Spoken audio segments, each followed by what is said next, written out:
Alright, welcome back guys, and today we're going to be talking about the TV static entities. So this video is a continuation of my recent video I made called the ZigZag dimension. So if Okay, we gotta go do the ZigZag dimension. Alright. the ZigZag dimension. I really hope you guys enjoyed my last video I did, the podcast with the retired licensed psychotherapist, the talk we did about the existence of demons and just entities in general. Jerky. I've been getting a lot of good feedback from you guys. I'm glad you enjoyed it. I'm glad you found it intriguing. But today we're going to be talking about the ZigZag dimension. I've talked about demons, who they are, how they work, and stuff like that concerning spiritual warfare, but I've never really talked about every day now. Where they live, what is their home, where do they reside. So anyway, let's get started. We're going to talk about the ZigZag dimension. So to start this talk, I want to talk about one of the strongest psychedelics in the world, which many of you know about, called DMT, dimethyltryptamine. The one really interesting thing I notice about DMT is when people partake in it and they blast off into this other world or other dimension, a lot of them claim to be in this weird dimension where everything is like a black and white zigzag or checkerboard-like pattern. And I found this really interesting Reddit post of a guy who did DMT, and he describes his experience. And this is what he had to say. Checkerboard. Does anyone else have black and white checkerboard come through visuals when you're blasting off? Almost every time I see this really tight pattern. I smoked a half gram yesterday, consecutively tripping, and on the last one, I was rolling my head around, eyes closed, and the visuals were as if I were occupying the space, looking up at this black and white pattern. Do that much drugs. Whereas the past few times, it's been a background pattern. Always entities present. I'm kind of me a the prude about too, drugs now. Even if I can't see them, but you shouldn't do that Yesterday many was a drugs, very guys. masculine presence showing me through a batch I made myself. It was weird. I know it was a male spirit. I'm rambling. I love DMT, lol. And then other people replying to him, yeah, the checkerboard pattern is a common pattern to see on hallucinogenics. Another guy says, I don't like my first time blasting off, I was in a black and white checkerboard room. The second time I blasted off, I went into a red and white checkerboard room. Months ago, I interviewed a guy named Exorad Magical. He's this famous schizophrenic artist on TikTok. And I became friends with him on there and did a podcast about schizophrenia and DMT and his experiences. And he's a really good artist, and he basically draws what he sees and what he feels. And the common thing with his drawings is they're not, most of the time, they're not very colorful, or from what he shows us, they're always black and white patterns. And on this specific artwork that he did, you can see a lot of these black and white patterns that he draws. For example, this picture, you see all kinds of faces and shapes, and then you see like checkerboard patterns, stripes and zigzags all over the place. So I thought that was very interesting because Exorad has also taken DMT. But yeah, one of the common things people see when they take DMT is they end up in this other dimension and they see entities in black and white patterns. Okay. If you've got schizophrenia, you shouldn't be taking DMT. Now, with that being said, I want to talk about a few movies and shows concerning this topic. So as you know, I don't just view movies and shows as just entertainment. I always look for the deeper message or symbols behind the show or movie. So the first show I want to talk about is Twin Peaks. And the reason why I'm mentioning Twin Peaks is because there's a phenomenon in the show called the Red Room, and I'm going to read to you what the Red Room is. What is Twin Peaks about? The Red Room, also known as the Waiting Room, was an anomalous extra-dimensional space connected to Glastonbury Grove in Twin Peaks, Ghostwood National Forest. First discovered as early as the 1800s, the Red Room was believed by many to be the Black Lodge of local Native American legends. Many spirits appeared to live in the Red Room, most notably one calling itself the Arm. The Red Room was most accurately a set of seemingly infinite rooms and hallways, the only walls being that the thick red velvet curtains that marked the division between different sections. The curtain's height and the anchor was unclear. In one instance, the curtains lifted to reveal an endless black expanse beyond the patterned floor, stretching out into nothingness. The floor was covered in a distinctive alternating off-white and dark brown chevron pattern. It was composed of hard material. So yeah, in the show, there's a place called the Red Room, where one of the main characters in the show meets a possessing spirit by the name of Bob. And Twin Peaks always comes up in conspiracy lore, because everybody's always talking about how, like, oh, this is just like in Twin Peaks. Twin Peaks is a predictive programming. In this black and white zigzag patterned room, and I thought it was an interesting connection to make between this and what people see on DMT, entities inside of a black and white checkerboard zigzag-like pattern. But it's interesting that people on DMT see this pattern in the DMT dimension that they see, and they see these entities as well. And in the show, these entities reside in a dimension with zigzag black and white patterns, so I thought that was interesting. So that's one of the shows I wanted to mention, because as you know my view on it, I don't believe that shows are just shows. The next movie I wanted to talk about is the movie Beetlejuice. It's a 1980s film by Steven Spielberg. And I'm going to read to you a summary of the plot. I also want to watch After Riverdale. Barbara and Adam Maitland die in a car accident, they find themselves stuck, haunting their county residents, unable to leave the house. When the unbearable Dietzes and teen daughter Lydia buy the home, the couple attempts to scare them away without success. Their efforts attract Beetlejuice, a rambunctious spirit whose help becomes dangerous for the couple and innocent Lydia.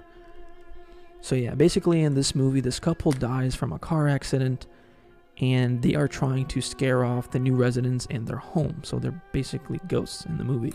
And their efforts attract this trickster-like spirit named Beetlejuice. Now the interesting thing about Beetlejuice, you see him here wearing that same black and white pattern that I've been talking about concerning entities in the zigzag dimension. Moving on, the next thing I wanted to mention is a music video by Tom Petty and the Heartbreakers. And this music video is the music video for Don't Come Around Here No More. So in the whole music video, Tom Petty is basically in this other dimension, and all around you see black and white patterns, zigzag patterns, and it has a very Alice in Wonderland like theme, which Alice in Wonderland is used as a symbol in the occult. So I thought that was pretty interesting. So all throughout the whole music video, you see this black and white pattern, you see these zigzag shapes, and it reminds me of that same DMT dimension that people see when they take DMT with the zigzags and black and white patterns. But yeah, thought that was very interesting. Like I said, I don't believe movies and music videos are just there for entertainment, because some of the stuff is so random. I don't think it's just for no reason. It always has a purpose. The black and white patterns, the zigzags, it always has a purpose for why they decided to use these. Why did they decide to use these symbols? But yeah. And the final movie I want to talk about is something I recently seen like 2 weeks ago, and it's called Is it a Hidden Message? It's a 2019 thriller mystery, and I'm going to read to you the plot. Hoping to find the perfect place to live, a couple travels to a suburban neighborhood in which all the houses look identical. But when they try to leave the labyrinth-like development, each road mysteriously takes them back to where they started. So long story short, this couple wants to look for a house, and they meet this like weird, mysterious real estate agent who tells them about this perfect neighborhood, this perfect place. He tells them, hey, follow me, I'll take you to this neighborhood and I'll show you the houses. And the couple are convinced, and they start following this guy. And somehow they end up in this other dimension that they don't know how they got there. Also don't know how to get out, because as soon as they check out one of the houses, the real estate agent basically disappears.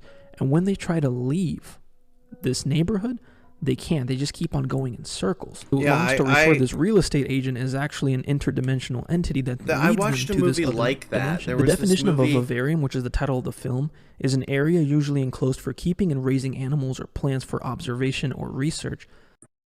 I can't find it.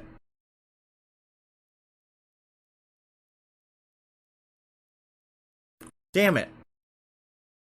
There was a dude who smoked salvia, and he fucking turned into a suitcase.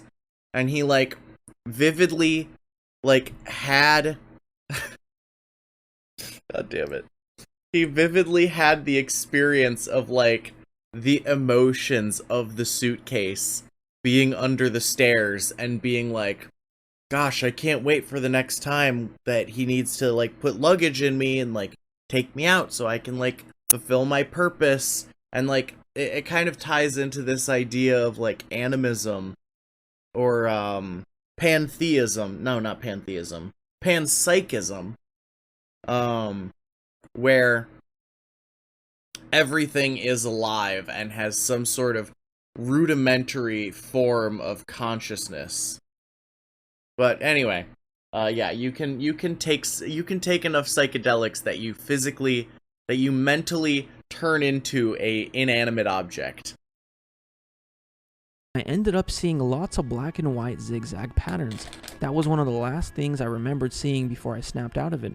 There was like a black and white ZigZag filter over everything, including me. I did not like it. I did never not tried like salvia it. ever again. Also, from the ZigZag Dimension video I made, I posted a clip where I talk about a phenomena known as liquid crystal polarization on the television. It's basically when a person is on TV and then out of nowhere they get this like black and white striped filter on their faces or somewhere in the background. Now the explanation for it is that it's basically just like a glitch, but other people believe that there's a more paranormal explanation for this, such as actual entities being exposed through these TVs. And this is what one guy commented, and his comment sent me down a rabbit hole.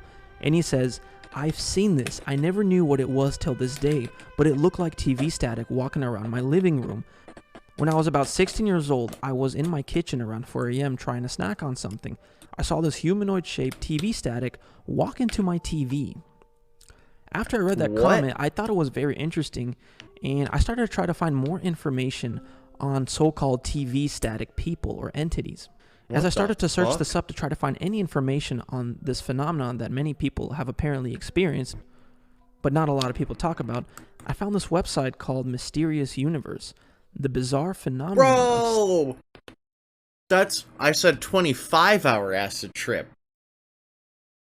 Mysterious Universe is my favorite. That's the podcast I listen to. These are the fucking dudes that got me into this shit. Static entities. The world of the paranormal sometimes takes a steep turn off the edge of the weird, offering up new phenomena that do not have any real category. One of these must surely be a collection of accounts linked to a phenomena I have only recently become aware of. It all revolves around tenuous flickering beings that seem to be made purely of white noise or static like TV static, and which seem to pop into this reality to scare and confuse. Here we will look at a selection of reports of a truly new and difficult to categorize area of reports called the static things or static humanoids. In this case, the witness, who was a kid at the time, remembers getting up one evening to get a glass of water, after which he went into his parents' room. Sid decided that he was going to buy an old school, like, tiny portable TV. Like, one of those little box TVs that's, like, this fucking big and just, like, really long. But it's like a cathode ray TV. And I go to bed one night, and he just has the little TV on, and it's got an antenna, and we don't have, like, a digital receiver box for it, because, like, why would we have that? And also, it's tiny. And I'm like, baby, why are you just having TV static on? Don't you know that's how you get fucking,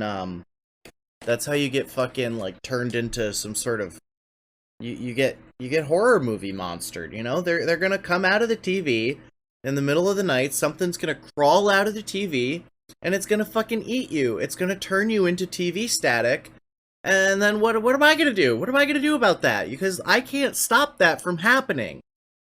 So, and then he was like, "What are you talking about, Seamus?" I'm like, what do you mean, what am I talking about? TV static is spooky. Why are you sleeping to it? And then I turned it off, and he got mad at me. Insane.